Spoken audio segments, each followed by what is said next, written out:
This story discusses sensitive topics, blending real experiences with fictionalized events, names, and timelines.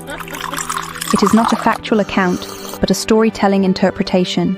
My 16th summer dawned in a riot of stolen vodka and sunburned shoulders. For destiny had bestowed upon me the rarest of gifts, a sister of the heart, who shared my roof, my secrets, and my father's liquor cabinet. Though we took care to replace his bourbon with water, giggling like drunkard alchemists as we shook the bottle to mimic the telltale swirl of spirits. Together, we were untouchable.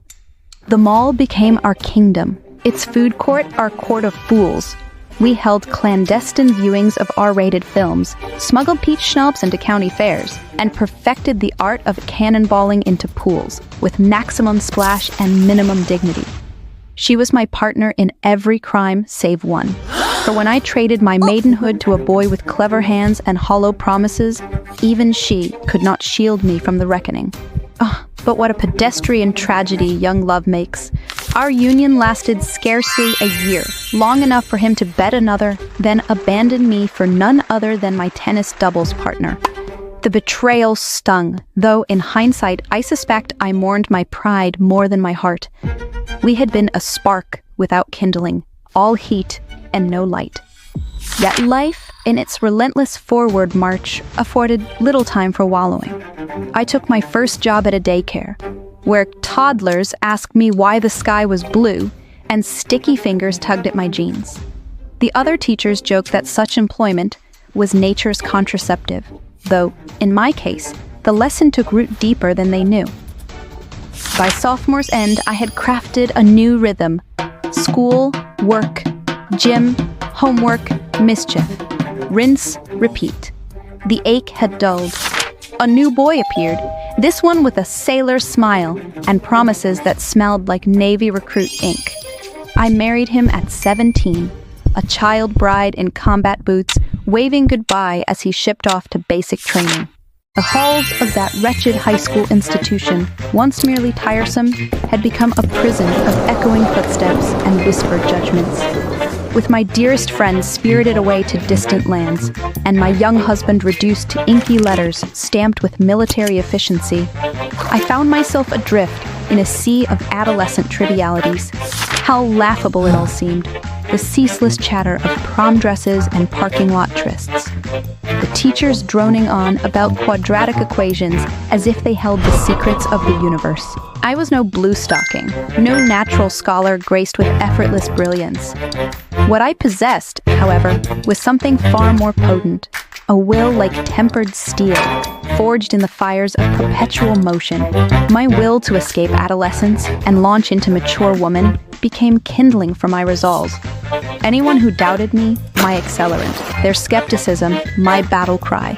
So when the self-paced program beckoned like a lifeline, I grasped it with both hands. No more would I be shackled to the sluggish pace of ordinary minds. While my peers drowsed through another semester of monotony, I attacked my studies with the precision of a general marshalling troops. Every completed assignment a conquered territory, every exam a fallen fortress. 3 months, that was all it took. Whilst others whiled away their days counting down to graduation, I slipped free of those hallowed halls like a ghost, my diploma crisp and unceremonious in its triumph. No cap and gown for this runaway scholar, no tearful farewells. Only the quiet, simmering satisfaction of a victory won on my own terms. The letters arrived like clockwork, triangular military folds smelling of boot polish and homesick sweat. I'd press them to my nose before reading, as if the paper might carry some trace of his skin. Between calculus exams and dorm room gossip, I'd craft my replies in blue ink, his favorite color, sealing them with lipstick kisses that left smudged accusations on the envelope. At 18, with an associate's degree clenched in my fist, I stood upon the precipice of true adulthood. And now my destiny beckoned me across the sea. 3 months was all I had to spend with him due to travel restrictions. After a year married and apart, I would finally get to wrap my arms around him. My husband, that dark-eyed, quick-witted rogue who had slipped a ring onto my finger and just as swiftly been spirited away by the Navy, waited in Naples, a city of sun-bleached stone and azure waters. The thought of him sent a thrill through my veins, equal parts anticipation and trepidation.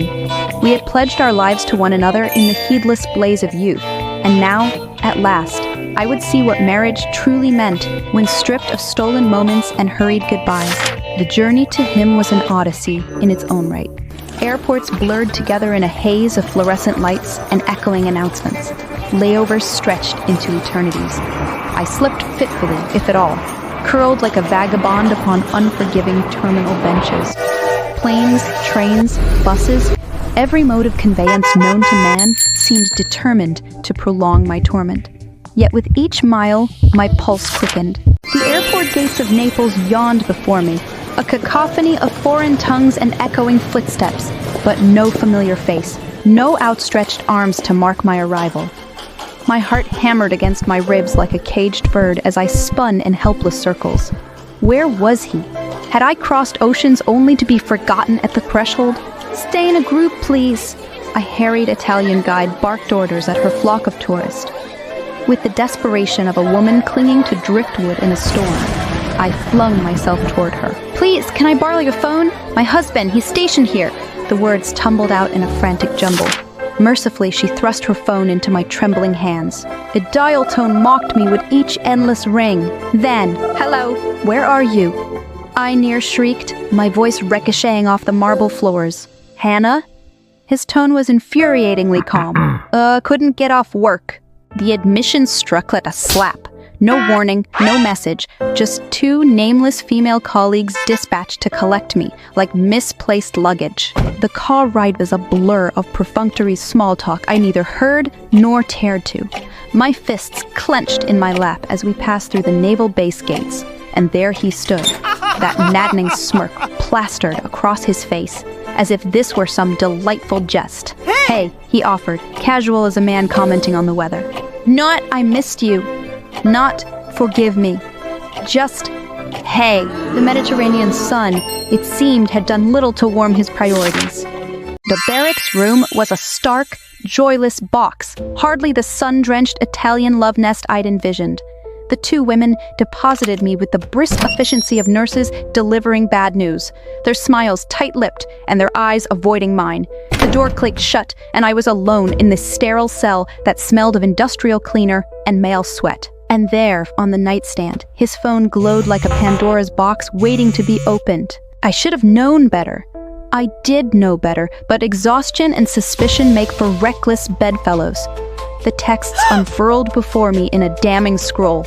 Drunken emojis, midnight confessions, and one particularly poetic message from her. Oh yes, the very same woman who just feigned polite disinterest in the car, about how his hands had felt on her skin. A rage came first, white-hot and blinding.